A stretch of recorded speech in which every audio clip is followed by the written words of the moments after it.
নমস্কাৰ বন্ধু বান্ধৱীসকল, অলটিপছ 2.0 M G YouTube চেনেললৈ আপোনালোকক পুনৰ স্বাগতম জনাইছোঁ। বন্ধুসকল, আজি আপোনালোকৰ কাৰণে লৈ আহিছোঁ লিইচিপ চিৰাপ। তো বন্ধুসকল, এই চিৰাপটো কি কামৰ বাবে ব্যৱহাৰ কৰা হয়, কম্পজিশ্যন কি, ছাইড ইফেক্ট কি আদি বিষয়ে মই সম্পূৰ্ণকৈ জনাইছোঁ। আপোনালোকে ভিডিঅ'টো স্কিপ নকৰাকৈ চাই থাকক।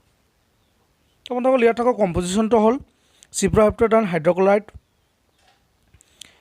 এণ্ড ইয়াতে লিখা আছে tricholine citrate syrup আৰু এই পেকটো 200 ml পেক হয়। তো বন্ধুসকল, এই চিৰাপটো ডক্টৰৰ পৰামৰ্শ নোহোৱাকৈ আপোনালোকে কেতিয়াও ব্যৱহাৰ নকৰিব। যিসকল লোকৰ ভোক নালাগে, শৰীৰ কমজোৰি হয়, দুৰ্বলতা হয়, এনেকুৱা কণ্ডিশ্যনত আপোনালোকে এই চিৰাপটো ইউজ কৰিব পাৰে। বন্ধুসকল, ইয়াৰ কোম্পানীটোৰ নাম হ'ল বেষ্ট বায়োটেক লিমিটেড। ইয়াৰ মূল্য হ'ল 120 টকা। আপোনালোকে যিকোনো মেডিকেল ষ্ট'ৰত পাই যাব। এই চিৰাপটো 18 বছৰৰ তলৰ ল'ৰা ছোৱালীয়ে ব্যৱহাৰ নকৰিব, নাইবা 18 বছৰ তলৰ লোকে কেতিয়াও ব্যৱহাৰ নকৰিব।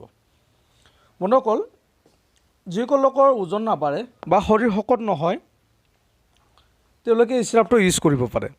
যদি কোনো লোকৰ খাদ্য খাবলৈ মন নাযায়, ভোক নালাগে, তেন্তে আপোনালোকে এই চিৰাপটো ব্যৱহাৰ কৰক, নিশ্চয় আৰাম পাব। এই চিৰাপটো খাদ্য খোৱাৰ 5 মিনিট আগতে আপোনালোকে ব্যৱহাৰ কৰিব আৰু মুঠ 10 ml দিনত দুবাৰকৈ খুৱাব। আৰু এই চিৰাপটো অতি ভাল চিৰাপ হয়, সেইকাৰণে আপোনালোকে ডক্টৰৰ পৰামৰ্শ নোহোৱাকৈ কেতিয়াও ব্যৱহাৰ নকৰিব। তো বন্ধুসকল, এই চিৰাপটো ইউজ কৰাৰ ফলত অলপ চলপ ছাইড ইফেক্ট হ'ব পাৰে, যেনেকৈ গেছ হোৱা, বমিৰ ভাৱ হোৱা, মূৰ ঘূৰোৱা, এনেকুৱা ধৰণৰ প্ৰব্লেমে দেখা দিব পাৰে। যদি এনেকুৱা ধৰণৰ প্ৰব্লেমে দেখা দিয়ে, আপোনালোকে এই চিৰাপটো ইউজ কৰা বন্ধ কৰিব আৰু ডক্টৰৰ পৰামৰ্শ ল'ব। তো বন্ধুসকল, যিসকলে প্ৰথমবাৰৰ বাবে মোৰ এই চেনেলটো চাই আছে, আপোনালোকে প্লিজ ছাবস্ক্ৰাইব কৰি দিব আৰু কাষত থকা বেল আইকনটো প্ৰেছ কৰি দিব।